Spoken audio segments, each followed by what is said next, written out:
Bismillahirrahmanirrahim. Assalamualaikum warahmatullahi wabarakatuh.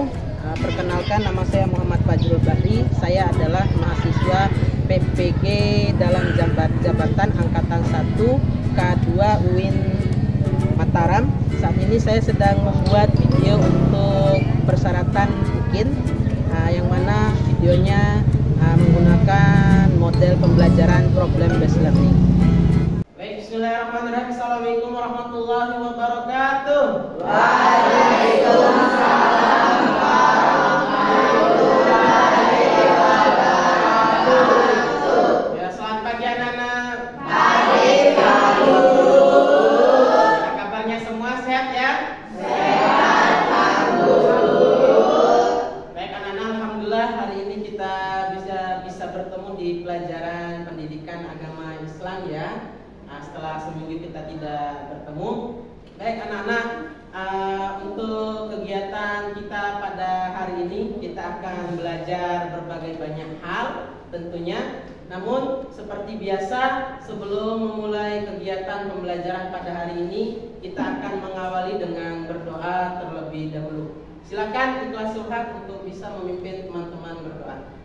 Duduk siap. Siap. Sebelum kita mulai pelajaran, marilah kita berdoa. Berdoa mulai. Bismillahirrahmanirrahim. Raditu billahi rabban wa bil islami dinan wa bil muhammadin nabiyyan wa rasulah. Rabbi zidni ilman warzuqni fahman. Amin. Baik, terima kasih kelas surhat sudah memimpin teman-teman berdoa. Baik anak-anak, Pak Guru sekarang ingin mengabsen kehadiran dari anak-anak. Untuk hari ini siapa teman-temannya yang tidak hadir? Nina Sakinah, terus Rahmat Aditya, terus siapa lagi? Nesa Afriliana. 3 orang ya. Siapa? Oh, Nazril. 4 orang yang tidak hadir, lumayan juga ya. Baik, mereka kenapa tidak hadir anak-anak? Terus? Sakit semua?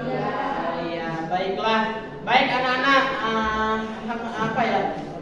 sebagian teman-teman kalian pada hari ini ada yang sakit sehingga berhalangan untuk hadir di sekolah belajar bersama kita. Oleh karena itu, semoga mereka teman-teman kalian yang hadir yang sakit tersebut bisa diberikan kesembuhan sehingga bisa hadir membersamai kita untuk bisa sama-sama belajar. Karena memang belajar itu adalah salah satu tujuan kita datang ke sekolah. Kita datang ke sekolah ini untuk mencari ilmu, mencari pengalaman, mencari sesuatu yang berbeda sehingga bisa merubah kita menjadi orang yang lebih baik. Seperti itu ya.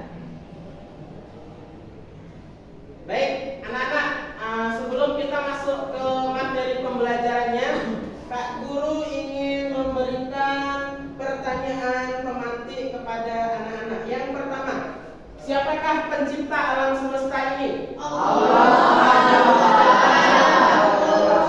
wa ta'ala. Kemudian pertanyaan kedua, bagaimana alam semesta ini diciptakan anak-anak? Tidak tahu Pak Guru.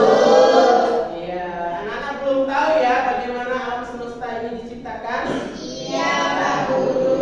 Baiklah, karena anak-anak belum tahu, maka hari ini kita akan mencari tahu dan sesuai juga dengan tema yang akan kita pelajari pada hari ini.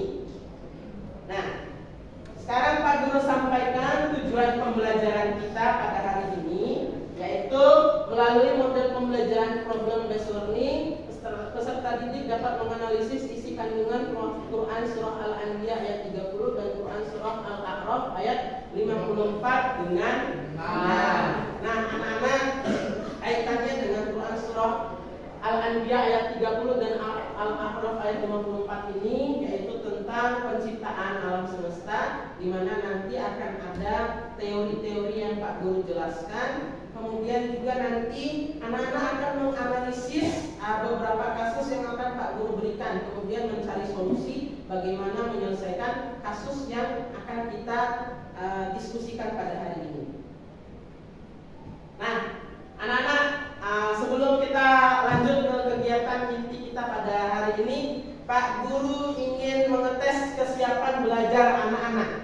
Nah, kesiapan belajar anak-anak pada hari ini akan kita lakukan dengan mengadakan ice breaking.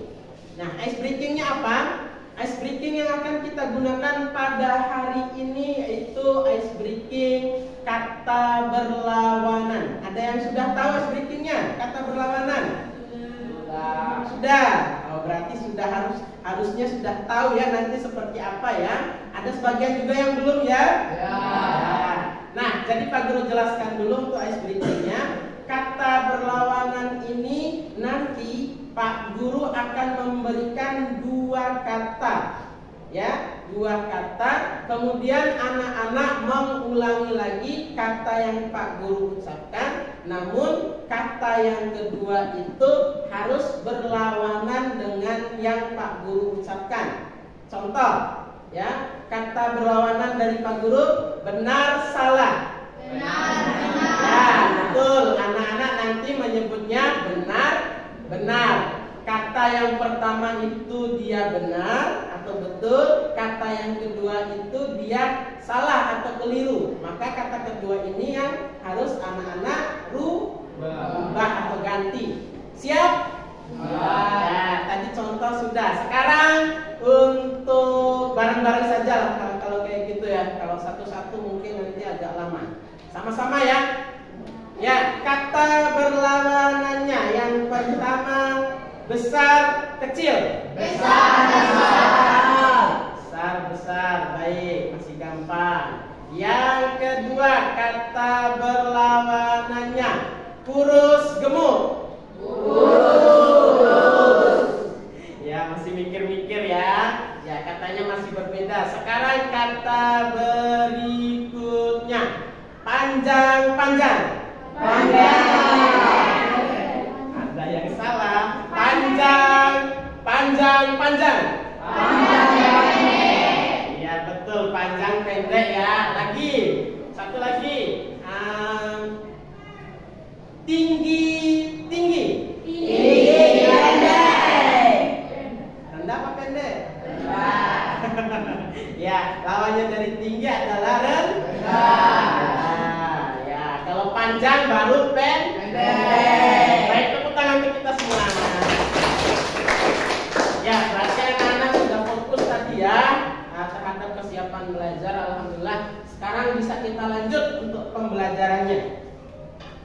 Nah, pada kesempatan kali ini kita akan menganalisis 2 ayat Al-Quran berkaitan dengan penciptaan alam semesta dan tanda kekuasaan Allah. Yang pertama yaitu Quran surah Al-Anbiya ayat 30, di mana ayat ini berbunyi A'udzubillahi minasyaitonirrajim. Bismillahirrahmanirrahim. Awalam yarul ladzina kafaru annas samawati wal arda kanata ratqan fafataqnahuma waj'alna minal ma'i kulla syai'in hayy afala yu'minun. Yang mana dia memiliki arti, dan apakah orang-orang kafir tidak mengetahui bahwa langit dan bumi keduanya dahulunya menyatu, kemudian kami pisahkan antara keduanya dan kami jadikan segala sesuatu yang hidup berasal dari air, maka mengapa mereka tidak beriman? Ini ayat yang pertama, Al-Anbiya ayat 30. Lalu ayat yang kedua yaitu Al-A'raf ayat 54. Bismillahirrahmanirrahim. Inna rabbakumullahu alladzi khalaqas samawati wal arda fi 6 ayyamin thumma istawa 'alal 'arsy yughshil laila an-nahara yatlubuhu hafizan wasyamsa wal qamara wan nujuma musakhkharatin bi amri ala lahul khalqu wal amr tabarakallahu rabbul alamin. Artinya, sungguhnya Tuhanmu adalah Allah yang telah menciptakan langit dan bumi dalam 6 masa. Kemudian Dia berkuasa atas arsy, Dia menutupkan malam pada siang, yang mengikutinya dengan cepat. Dia menciptakan matahari, bulan, dan bintang-bintang tunduk pada perintahnya. Ingatlah, hanya miliknya lah segala penciptaan dan urusan. Maha berlimpah anugerah Allah, Tuhan semesta alam. Nah, baik anak-anak, tadi Kak Guru sudah membacakan 2 ayat berkaitan dengan alam semesta dan tanda kekuasaan Allah. Nah, untuk lebih memahamkan anak-anak mengenai materi ini, kita akan menyaksikan video mengenai penciptaan alam semesta, ya. Biar anak-anak mengetahui, oh bagaimana sih alam semesta ini diciptakan, ya. Nah, seperti ini ya videonya, ya.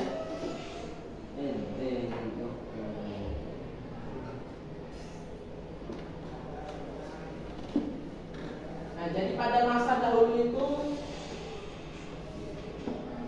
ini yang terjadi di alam semesta, ya, yang ada di luar angkasa itu, di mana ada matahari dan benda-benda langit lainnya. Nah, ini yang dinamakan dengan teori Big Bang, di mana semua alam semesta itu awalnya dia menyatu, ya, kemudian dia berpencar satu persatu. Tapi jangan dibayangkan semuanya kecil seperti ini, ya anak-anak, ya. Ini hanya gambaran saja, kecil, namun aslinya dia sangat besar, seperti bumi yang kita tinggali ini.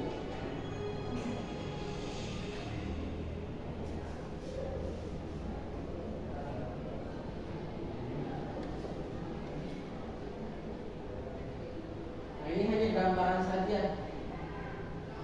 Keadaan di luar angkasa itu ternyata sangat panas juga, ya. Ada lahar atau lava juga.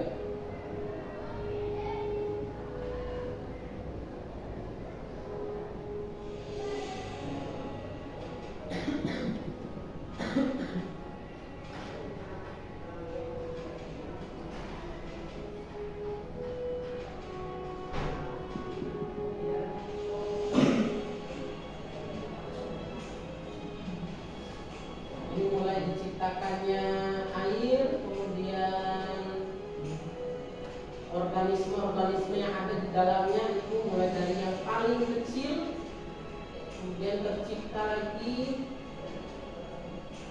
hewan-hewan yang mulai agak besar sedikit. Ini prosesnya lama sekali, anak-anak, ya, bisa sampai jutaan tahun. Kalau kita hidupkan baru sampai 2000-an ini. Sedangkan ini alam semesta ini terbentuknya sangat lama sekali. Nah, ini dari hewan-hewan purba yang ada dulu, ya, mengalami evolusi sehingga berganti mereka. Ini dinosaurus yang dulu itu yang sekarang sudah punah, ya, yang nggak ada. Nah, dulu itu bumi itu daratan-daratannya menyatu. Namun lama kelamaan dia terpisah sehingga membentuk beberapa pulau. Ini meteor, ya, jatuh meteor sehingga menyebabkan dinosaurus punah.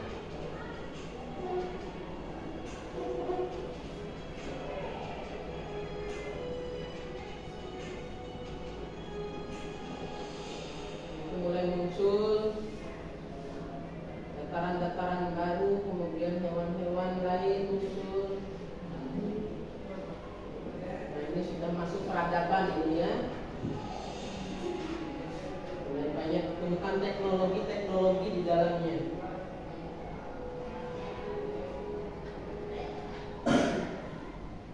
Ya, sudah, ya. Baik, gimana perasaan anak-anak nonton video? Ya, ada sesuatu yang baru, ya, yang anak-anak dapatkan, ya. Semesta. Ya, baik anak-anak. Tadi Pak Guru sudah tayangkan videonya. Sekarang Pak Guru memberikan penjelasan lebih lanjut mengenai video yang sudah ditayangkan tadi. Nah, ini ada beberapa teori yang menjelaskan bagaimana alam semesta itu diciptakan. Nah, ayat tadi Quran surah Al-Anbiya ayat 30 dan Al-A'raf ayat 54 tadi memang menjelaskan bagaimana alam semesta ini diciptakan. Nah, kita kontekskan, kita kaitkan ayat Al-Quran tadi dengan beberapa teori yang menjelaskan bagaimana penciptaan alam semesta. Nah, pertama ada yang dinamakan dengan teori Big Bang. Nah, teori ini dikemukakan oleh George Lemaitre. Nah, di mana dia mengatakan bahwa alam semesta ini berasal dari sebuah ledakan yang besar. Nah, jadi pada saat awal dulu itu semua alam semesta ini menyatu. Kemudian tiba-tiba dia meledak dan dia akhirnya membentuk benda-benda langit yang ada sekarang seperti matahari, planet-planet, bintang, bumi dan lain sebagainya. Yang kedua ada yang dinamakan dengan teori steady state, ya, di mana ini pencetusnya adalah Fred Hoyle. Nah, dia mengatakan bahwa alam semesta ini tidak berawal dan tidak terakhir, tapi dalam keadaan tetap. Nah, artinya ini alam semesta ini dia tidak ada yang menciptakan dan tidak akan berakhir. Jadi seperti ini adanya, tidak ada yang berbeda, begitu. Yang ketiga yaitu teori oscillating theory, di mana pencetusnya adalah Edwin Hubble. Dia mengatakan bahwa alam semesta ini terbentuk karena ekspansi, mengembang dan kontraksi atau merapat. Jadi dia seperti karet, ya. Kalau untuk teori yang ketiga ini, di mana dia bisa mengembang, menipis. Akhirnya dari proses yang terus-menerus terjadi itu, sehingga benda-benda langit bisa terbentuk, ya. Kemudian, nah, ini sebenarnya yang dikatakan di dalam Quran surah Al-Anbiya ayat 30 itu, di mana alam semesta ini diciptakan dalam 6 masa. Nah, 6 masa ini ternyata dia berkaitan dengan apa yang dijabarkan oleh beberapa teori tadi. Yang pertama, teori Big Bang atau ledakan besar. Ini dijelaskan dalam Al-Anbiya ayat 30 tadi. Yang kedua, proses pengembangan alam semesta sehingga benda-benda langit ini menyebar.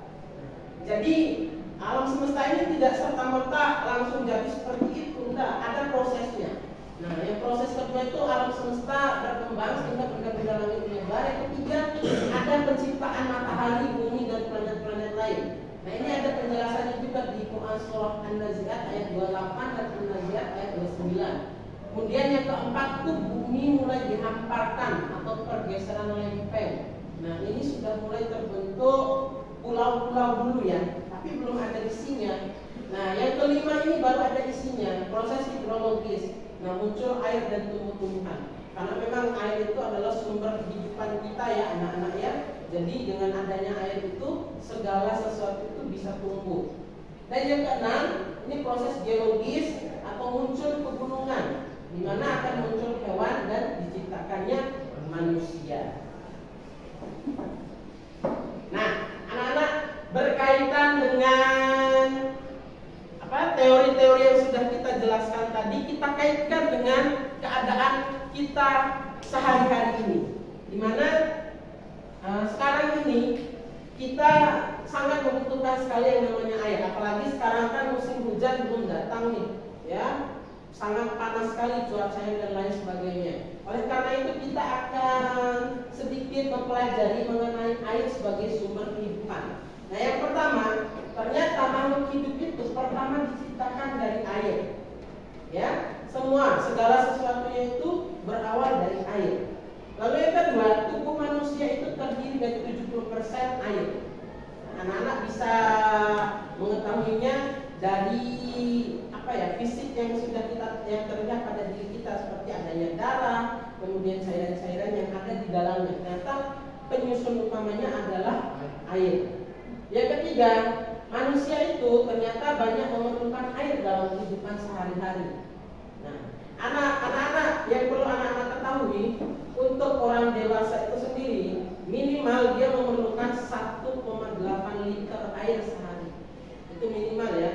Kalau tidak tercukupi kebutuhan airnya 1,8 liter itu, maka dia akan mengalami dehidrasi. Dehidrasi atau kekurangan cairan air dalam tubuhnya, ya. Nah, ini yang akan kita bahas pada hari ini, yang akan kita diskusikan, ya.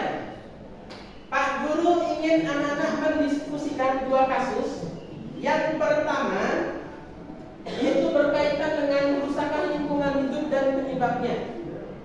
Nah ini contohnya ada di artikel ini di mana hutan digunduli, kemudian yang terjadi adalah apa saja nanti ketika kerusakan lingkungan itu terjadi. Kemudian yang kedua, nanti ada yang dinamakan dengan El Nino.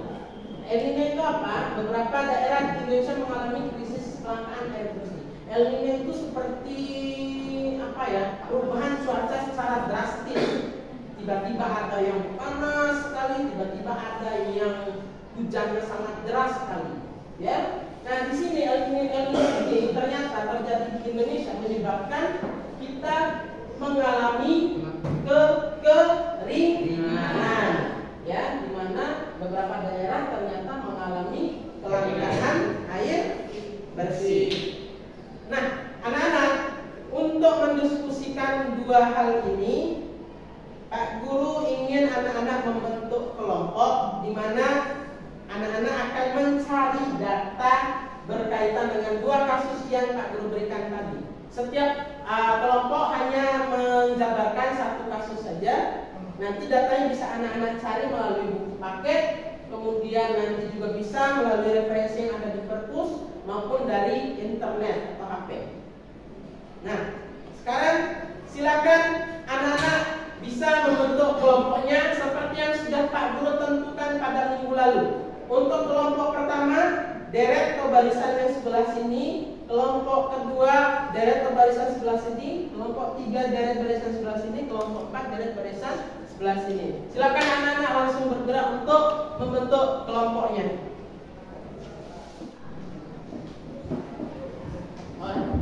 Ya anak-anak, sekarang Pak Guru akan membagikan tugasnya kepada anak-anak. Ini juga Pak Guru sudah menyiapkan lembar kerja untuk tiap kelompok. Jadi tolong anak-anak bisa mengerjakan tugasnya di dalam lembar kerja. Kemudian sudah Pak Guru juga sediakan buku paketnya. Ada semua juga ke materi-materi di buku paket. Nanti juga anak-anak bisa menggunakan internet atau HP untuk bisa mengakses tugasnya. Ya.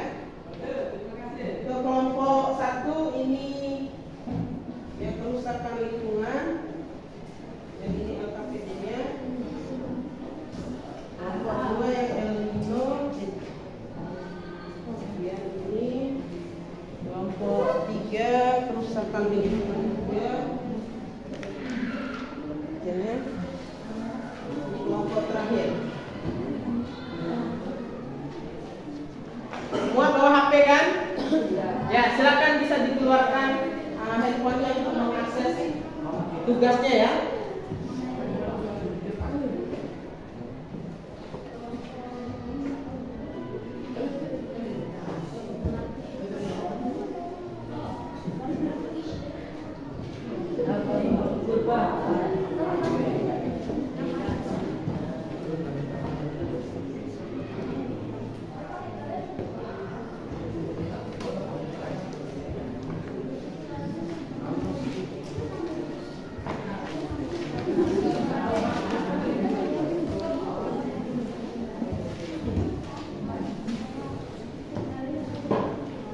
Baik, silakan anak-anak bisa mulai untuk mendiskusikan mengenai kasus yang sudah Pak Guru berikan.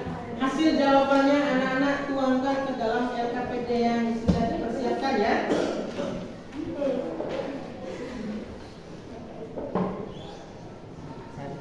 Kasusnya mana?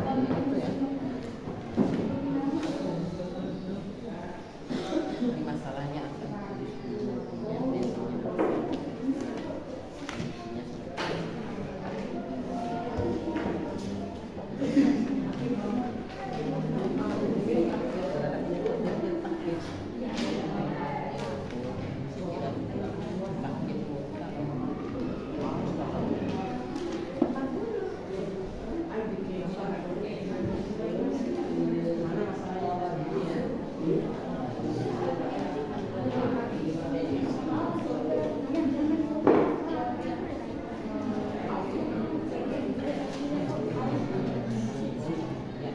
Tulis dulu nama kelompoknya ya.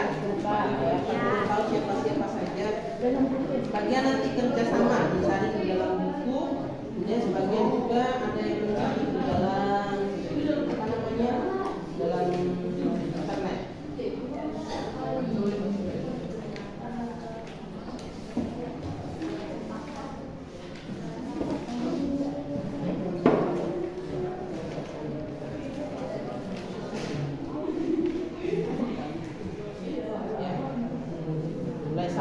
saling diskusi ya, mengerjakan tugasnya. Di atas kan apinya.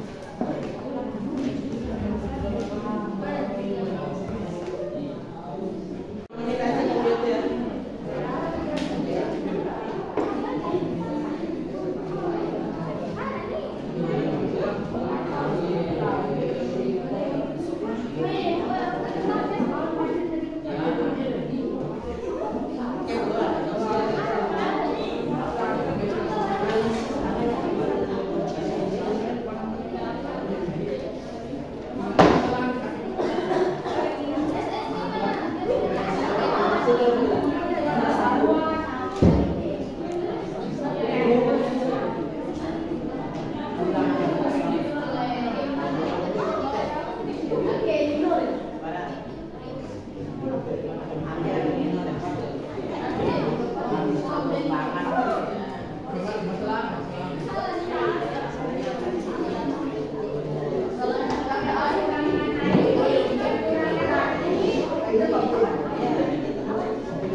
Itu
sudah berdiskusi ya mengenai kasus yang Pak Guru berikan. Untuk sekarang kita akan mempresentasikan hasil diskusi yang sudah anak-anak laksanakan tadi. Namun di sini Pak Guru ingin meminta hanya perwakilan 2 kelompok saja karena hanya ada 2 tema tadi. Untuk yang pertama nanti dari kelompok 3 Nur Fadila dan dari kelompok 2 oleh Muhammad Faiz ya.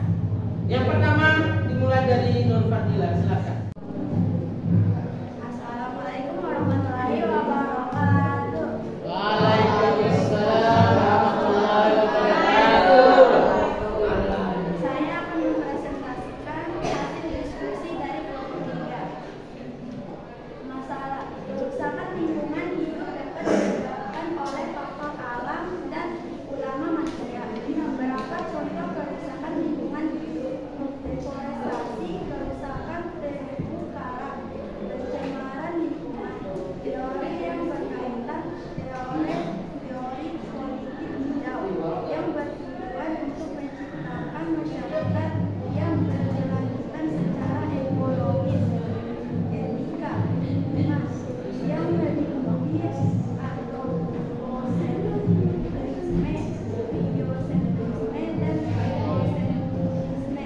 Solusi: beberapa solusi untuk mengatasi kerusakan lingkungan hidup. 1.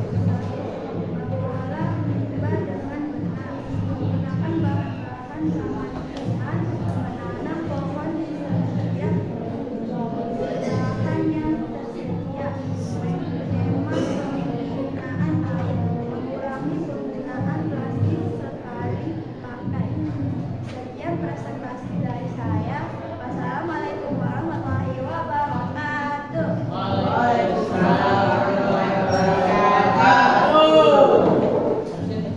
Assalamualaikum warahmatullahi wabarakatuh. Waalaikumsalam warahmatullahi wabarakatuh. Krisis air memiliki dampak yang luas tidak hanya pada kesehatan manusia, tetapi juga pada lingkungan dan ekonomi. Ketersediaan air yang terbatas dapat menyebabkan konflik antara negara atau komunitas, mengganggu pertanian dan industri, serta mengancam keberlanjutan ekosistem air. Oleh karena itu, penting untuk segera mengambil langkah-langkah untuk mengatasi krisis air dan melindungi sumber daya air bagi generasi mendatang. 1. Langkah pertama yang dapat kita lakukan adalah menghemat penggunaan air sehari-hari.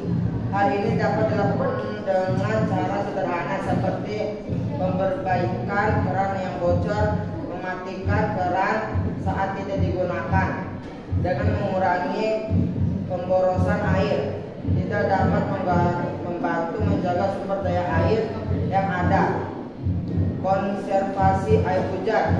Manfaatnya air hujan adalah cara efektif untuk mengurangi ketergantungan kita pada pasokan air bersih. Dengan cara ini kita dapat mengurangi beban pada sistem pasokan air utama. 1. Berpartisipasi dalam kegiatan sosial dan lingkungan. Krisis air adalah masalah yang kompleks dan memerlukan upaya bersama dari seluruh masyarakat. Dengan berpartisipasi dalam kegiatan sosial dan lingkungan seperti membersihkan sungai, mengikuti kampanye penyendaraan atau bergabung dengan kelompok advokasi lingkungan, kita dapat menjadi bagian dari solusi untuk mengatasi krisis air. Assalamualaikum warahmatullahi wabarakatuh. Waalaikumsalam warahmatullahi wabarakatuh. Anak-anak, alhamdulillah tadi sudah maju 2 perwakilan dari kelompoknya ya, yang menyampaikan hasil diskusi. Dan alhamdulillah tadi dari yang sudah kita perhatikan bersama, anak-anak sudah sangat baik sekali dalam penampilannya. Kita sama-sama berikan tepuk tangan untuk kedua kelompok SMP ya. Ya anak-anak, tadi juga kelompoknya sudah membahas dengan baik bagaimana permasalahannya, kemudian teori-teori yang berkaitan dengan permasalahan tersebut, dan bagaimana solusi yang sudah diberikan atau ditawarkan. Nah, begitulah sebenarnya hal-hal yang kita hadapi di kehidupan nyata ini. Ya, tentunya yang berkaitan dengan krisis lingkungan, kerusakan lingkungan, kemudian krisis-krisis air yang terjadi, itu pasti kita alami. Oleh karena itu memang kita harus menggunakan solusi yang sudah kita jelaskan tadi supaya menyelesaikan permasalahan yang ada. Baik anak-anak, alhamdulillah untuk kegiatan pembelajaran kita pada hari ini sudah selesai. Tadi anak-anak sudah mengerjakan mengenai permasalahan yang diberikan oleh Pak Guru, kemudian kita kaitkan juga dengan keadaan yang ada di sekitar kita, dan juga berkaitan dengan penciptaan alam semesta itu sendiri ya, yang ada di dalam Quran Surah Al-Anbiya ayat 30 dan Quran Surah Al-A'raf ayat 54. Nah, terakhir Pak Guru ingin memberikan kesimpulan berdasarkan apa yang sudah kita pelajari pada hari ini. Adapun yang pertama, kesimpulannya bahwasanya memang alam semesta ini dia berawal dari ledakan besar atau yang dinamakan dengan teori Big Bang. Kemudian alam semesta diciptakan melalui 6 masa atau bertahap. Tadi sudah Pak Guru jelaskan juga 6 masanya apa saja. Lalu air itu adalah sumber kehidupan kita. Tanpa air kita tidak bisa melakukan apa saja, dan pasti akan kesulitan kalau tidak ada air. Lalu alam semesta ini diciptakan untuk membuktikan kekuasaan Allah. Kemudian manusia itu intinya harus bersyukur atas alam semesta sebagai ciptaan Allah dan melestarikannya, bukan merusaknya. Jadi memang diciptakannya alam semesta ini bukan membuat kita semakin menyia-nyiakan yang ada, tetapi harus terus mensyukuri apa yang diberikan oleh Allah dengan cara menjaganya. Baik anak-anak, itu hasil diskusi dan kesimpulan kita pada hari ini. Untuk pertemuan berikutnya kita akan membahas masih dengan tema yang sama, yaitu alam semesta dan tanda kekuasaan Allah, namun dengan materi yang berbeda. Materinya yaitu tentang alif lam syamsiyah dan alif lam qamariyah. Lalu akan ada penugasan untuk anak-anak. Tugasnya adalah nanti setiap kelompok yang sudah ditunjuk tadi silahkan untuk bisa membuat video bagaimana penyelesaian atau solusi terhadap krisis-krisis yang sudah kalian bahas tadi. Videonya bisa anak-anak buat di rumah, kemudian bisa dikumpulkan pada minggu depan, ya. Baik, ada yang ditanyakan sebelum Pak Guru tutup? Tidak ada ya. Baik, Pak Guru rasa pertemuan kita pada hari ini, sebelum kita mengakhiri pertemuannya, karena kita sudah membuka dengan berdoa, kita tutup juga dengan berdoa. Silakan ikhlas suhat masih untuk memimpin teman-teman berdoa. Duduk siap. Siap. Sebelum kita pulang, marilah kita berdoa. Berdoa mulai. Bismillahirrahmanirrahim. Allahumma arinal haqqa haqqa warzuqna ittiba'ah wa arinal batila batila warzuqna ijtinabah. Baik, terima kasih kelas sholat sudah memandu teman-teman berdoa. Anak-anak, alhamdulillah pembelajaran kita telah usai. Terima kasih atas perhatian dan partisipasi anak-anak pada kesempatan kali ini. Pak Guru mohon maaf apabila dalam penyampaian materi banyak kekurangan maupun kesalahan. Pak Guru akhiri, subhanakallahumma wabihamdika asyhadu an la ilaha illa anta astaghfiruka wa atubu ilaik. Wassalamualaikum warahmatullahi wabarakatuh.